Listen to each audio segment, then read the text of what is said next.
Bem-vindos ao podcast desta noite. Gnose é todo um sistema de vida. Seus princípios abarcam desde a mera convivência social e familiar até a prática dos mais elevados mistérios do reino da luz. Aqueles que se decidem pelas oitavas superiores do caminho iniciático não podem seguir vivendo como pessoas vacilantes, dúbias, que querem estar em muitas escolas ao mesmo tempo e que servem a muitos senhores e assim querem viver de bem com todos. Nas instâncias superiores da iniciação, temos que ser muito decididos e muito determinados. Do contrário, o opositor, que nunca dá tréguas, vencerá. Os vacilantes precisam definir-se agora mesmo. Sabemos que todos passam por dificuldades e que os conflitos pessoais acentuam-se na medida que os anos correm. Os conflitos e dramas psicológicos internos de cada um são resolvidos com calma e paciência ao longo do tempo, na intimidade, no silêncio e no encontro de si mesmo, vivendo a doutrina gnóstica aqui e agora, em carne e osso. Nisso, a própria vida é nosso melhor ginásio, e a iniciação sempre foi a própria vida retamente vivida.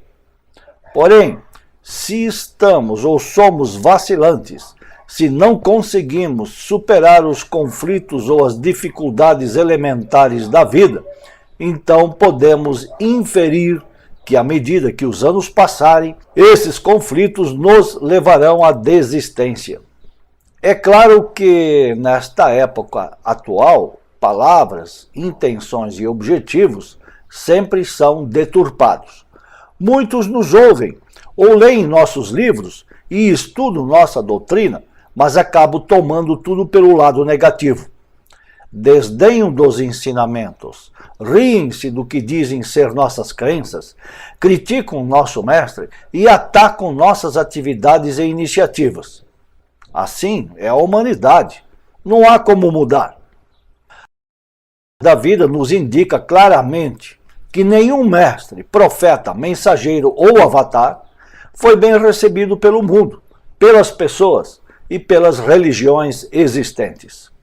Por isso mesmo, somos aqui um pequeno grupo que em certos dias reúne algumas dezenas de pessoas. Em outras ocasiões, algumas poucas centenas de outras assistem posteriormente ou visitam os arquivos de nossos podcasts. Temos tratado de passar aqui as ferramentas básicas para construir uma nova realidade interior espiritual. Este não é um canal noticioso de novidades. Quem quiser ouvir novidades deve ler jornais, assistir televisão ou ir à banca da esquina e comprar jornais e revistas, ou navegar por sítios noticiosos. Aqui, trabalhamos sempre com os mesmos temas de alta transcendência. Aqueles que se dispuserem a trabalhar sobre si, primeiro devem compreender a natureza da doutrina gnóstica, a natureza desse trabalho, o que é o caminho iniciático. Depois de haver compreendido tudo isso, sabendo das dificuldades e das implicações, devem se lançar ao trabalho prático diário e ininterrupto até a vitória final. Não existe feriado, nem sábado e domingo para quem quer o caminho da iniciação. Devemos trabalhar todos os dias, todas as horas. Muitas pessoas alegam não ter tempo para fazer práticas, mas passam 2 horas por dia na frente da televisão ou navegando pela internet. Se ao invés de ficarem vendo filmes, novelas, noticiários, lendo revistas e etc., usassem esse tempo para fazer meditação, mantras e orações, teriam o tempo necessário para trabalharem sobre si. A crua realidade dos fatos é que somos demasiadamente débeis. É preciso viver a gnose nos fatos concretos da vida, tal qual se apresenta. E, durante o dia, trabalhar muito na autolembrança na autorrecordação, na autoobservação.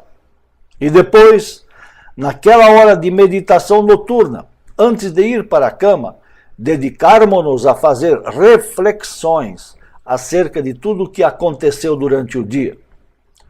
Fazer tudo isso sem pressa, sem tensão, sem estresse. Ter o sentido da responsabilidade de fazer esse trabalho sempre de boa vontade, pois se o fizermos de má vontade, é porque não entendemos nada. Então, primeiro precisamos estudar e compreender a natureza do trabalho gnóstico, depois buscar a praxis. Nunca devemos buscar resultados. Assim como nos alimentamos 3 ou 4 vezes ao dia, não para buscar resultados, mas por necessidade, igualmente, devemos fazer práticas esotéricas por necessidade, não para buscar resultados. Assim, a própria prática torna-se um exercício relaxante e produtivo.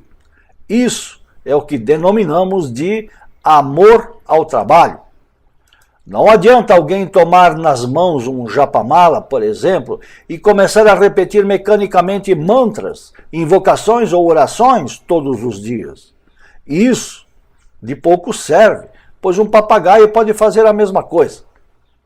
As pessoas, quando chegam à gnose, não sabem o que fazer, nem a quem orar. Chegam à gnose oriundas de religiões cristãs e nelas aprenderam a rezar para Jesus, pois ele é o Filho de Deus, ou a Nossa Senhora. A gnose afirma que existem os mestres e que não existe Deus, mas sim deuses. Então, a pessoa entra em confusão. E agora se perguntam, a quem eu devo rezar? Mestre Samael diz que em certa altura de sua vida, quando ainda estava na busca do caminho, cansado de tanta teoria, exausto de tanta informação desencontrada, decidiu afastar-se do mundo. Foi morar numa choupana de pescador no mar do Caribe, e ali, durante tempos, enquanto faziam os biscates para ter o que comer durante o dia, entregou-se à meditação. A meditação dentro da gnose é o alimento diário do sábio. Um capítulo do livro Psicologia Revolucionária fala do pão supersubstancial. O Dalai Lama medita 3 horas por dia pela manhã.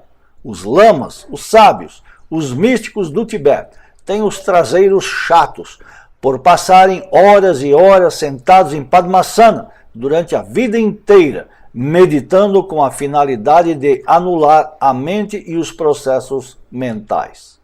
E nós, agora, acreditamos que com mero 10 minutos vamos conseguir alguma coisa palpável e concreta nesse caminho espiritual? Se queremos fazer um trabalho sério, vamos nos olhar na frente do espelho, olho no olho conosco mesmos. Vamos assumir um compromisso e decidir realizar algo sério de agora em diante. Isso implica em deixarmos de ser tão materialistas, tão voltados para as coisas do mundo exterior. Temos que nos voltarmos mais para o mundo interior, para nossas profundidades mais internas, em busca de nosso próprio real ser. Explorar e dominar a mente é um dos primeiros passos. Nunca esquecermos de nós mesmos é outra prática diária. Expressarmos conduta reta é a própria gnose em ação. A autoobservação é indispensável para todo aquele que quer se conhecer. Com o uso prático de todo esse ferramental, desse conjunto de atividades, gradativamente nosso mundo interior irá se modificar.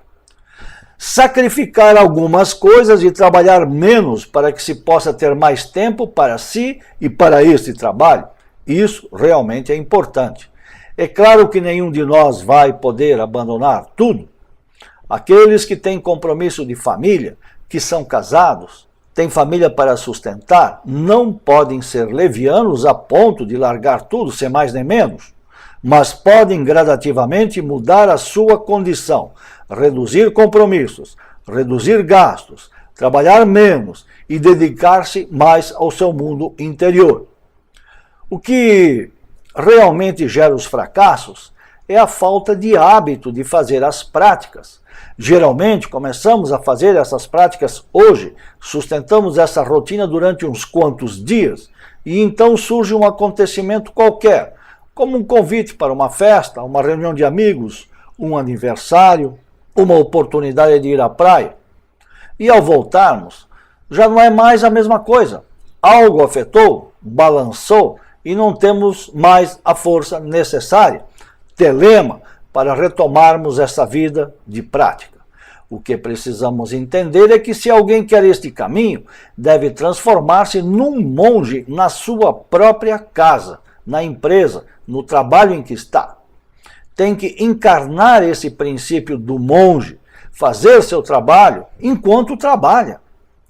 Isso da conduta reta, do amor HP, isso da ética superior, abordada no tema das paramitas, são ferramentas formidáveis que nos permitem trabalhar concretamente com os fatos, e não com a teoria, com a filosofia da gnose, mas sim nos fatos concretos da vida.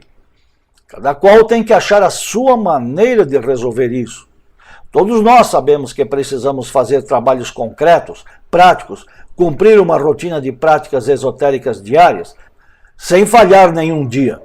O que a gnose ensina como ciência universal, o budismo, o cristianismo original também ensina. Podemos levar esses princípios para nosso ambiente de trabalho, mas para isso é preciso ter um poder de vontade, porque toda vez que alguém começa a fazer um trabalho à frente de uma instituição, surge uma oposição tremenda. Essa oposição está dentro de nós, como realidade psicológica bem viva e atuante. Todos esses denominados princípios de luz e de trevas estão dentro de nós. São nossos poderes de luz e de trevas que se digladiam dia e noite sem parar. A sabedoria gnóstica é dada e trazida ao mundo, mas cada qual a utiliza como quer. Não se tem, nem se pode ter o controle sobre isso. Cada qual é livre para escolher o que quer fazer.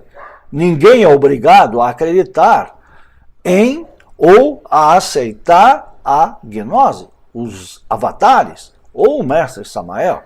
A sabedoria gnóstica é renovada de tempos em tempos em nosso mundo.